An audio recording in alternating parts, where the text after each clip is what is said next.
Good afternoon, Tony Dattino, the founder of the USA Memory Championship and president of Dattino Consulting.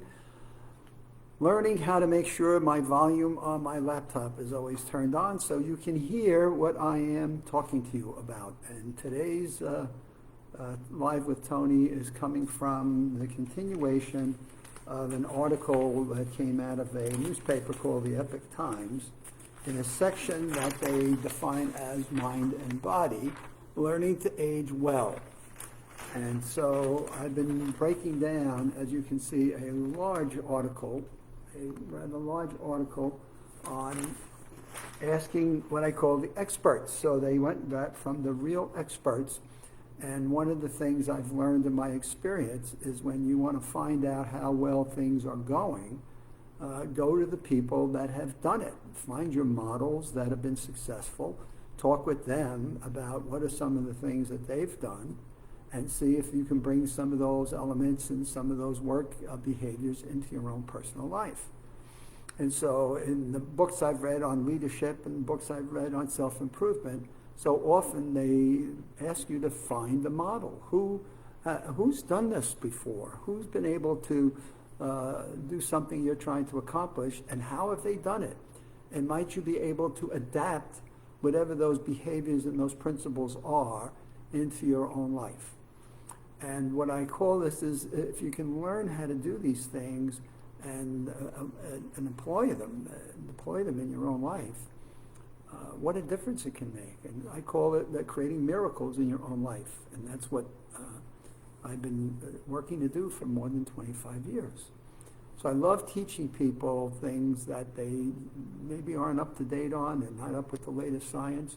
And I can share these new lessons with them and bring those to their day-to-day lives. And so today's lesson is all about the senior, and it comes out of a book by John Robbins, Healthy at 100, interviewing people who are over 100 years old and finding out what were some of the common characteristics and behaviors that these people deployed and utilized in their lives that they believed helped them to get to 100 years old and above. And so there's the experts. So if any of you are wondering, well, gee, who would the experts be? And who might you look at? So who do you look at as an expert that is leading a pathway for something that you want to be able to accomplish in your life? And I usually focus on the positive side. So who are people that have done what you're trying to do in your life? Who are people that you can talk with that are learning how to be positive during very difficult times that we're presently living with? So who can you reach out to and use as a mentor, a guide, a venting ears, or somebody that you look at today and say, wow, that would be somebody I'd want to emulate. That'd be somebody I'd want to copy and follow, because they are figuring out how to get this done, how to deal with the stresses and the anxieties and the uncertainties.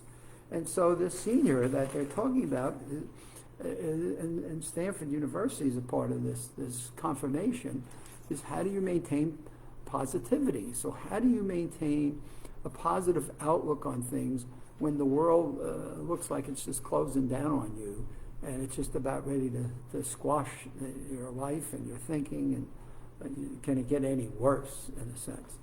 And we certainly are challenged with that on a daily basis, but where can we find the positivity? So in this current day and age, what can we do in terms of being positive about some of the social relationships that we maintain, friends that we've got, family members, in communicating and staying in touch with them? How do we look at that in a positive way and be grateful for the things that we do have in our lives and the people that we can lean on and talk with or care for that are just part of our social network?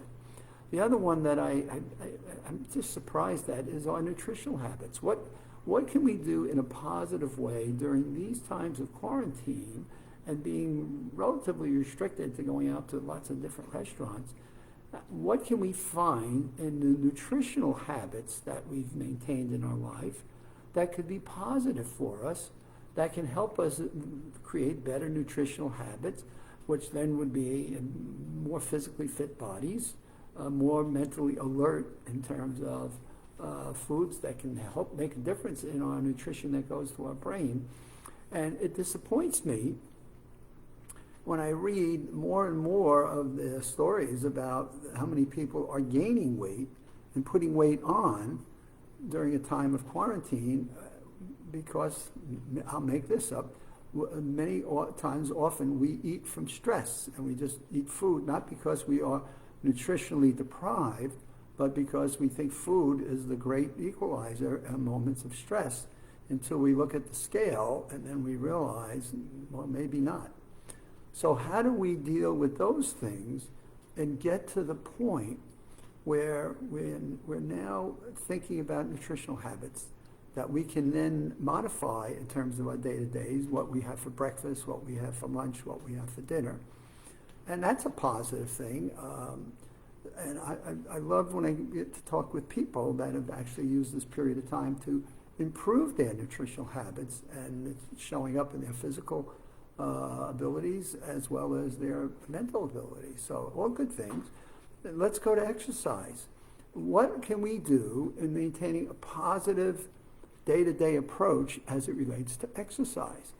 And I've done several Live with Tony broadcasts where we talk about exercising within your house, using a gallon jug of milk or water, and using that for some physical exercise of just lifting that gallon in different positions to maintain some level of muscles. And sitting down, I was just reading one, how many times can you get up and down out of a chair in a minute? And so I see these benchmarks now in one of the science articles I reach that talks about, so how many times can you sit down and get up, and sit down and get up? And they've got these tables of what standards are, and how many times you should be able to get up to say that your quads, your thighs, your leg muscles, your calves are all in exercising shape so that you're maintaining some level of muscle tone. If you happen to live in a residence that has steps, walking up and down a step, up and down, up and down. So what can we do in terms of our exercising routines that we can maintain if we keep a positive what we can do as opposed to the restrictions of what we can't do? Mental challenges. My goodness, this is a fabulous time. We talk about mental challenges as being one of the positive things that we can do in our lives. And here this woman talks about reading books and the books that she reads and maintaining a level of positivity. More and more people are suggesting, as I'm reading in my science journals, less television. If you need to stay up to date with the news, maybe once a day at most, and maybe 2 or 3 times a week will keep you well up to date with what's changing on a more sustainable level that keeps you on a scale of being informed, but yet not being overloaded that causes you stress on a daily basis. So we're all searching for that good news right now of a vaccine, or when to wear a mask, and how, when are we going to flatten the curve and then see it start to drop. And so how do we maintain a level of controlling that which we get, that we see or hear, that's positive, that gives us a ray of hope that keeps us going on? I always remember doing some work at a high school in the Bronx in New York City, where we were teaching kids memory techniques and helping them apply those techniques in their school academic studies. And one of the kids being interviewed on television one day and say, "Mr. Datino's given me hope where I never thought I had it before." So where can you find things that you can do that bring mental challenges into your day-to-day life that at least give you a level of, I'm going to be improving my ability to learn. I'm improving my ability to read and comprehend things. I'm finding a new skill that I can adapt to and maybe get into a Zoom conference of some sort or a broadcast of some sort. I was listening to a woman that's the head of her own company yesterday talking about going off to one of these online courses, and she learned some things that have been very helpful to her in her business. So where can we learn some new things that really engage us in a more positive way of using the opportunity to do things that when we were hectic and out of the house and running to shop or picking up groceries or dealing with the kids, where can we learn new skills that will enhance our lives when this is all over?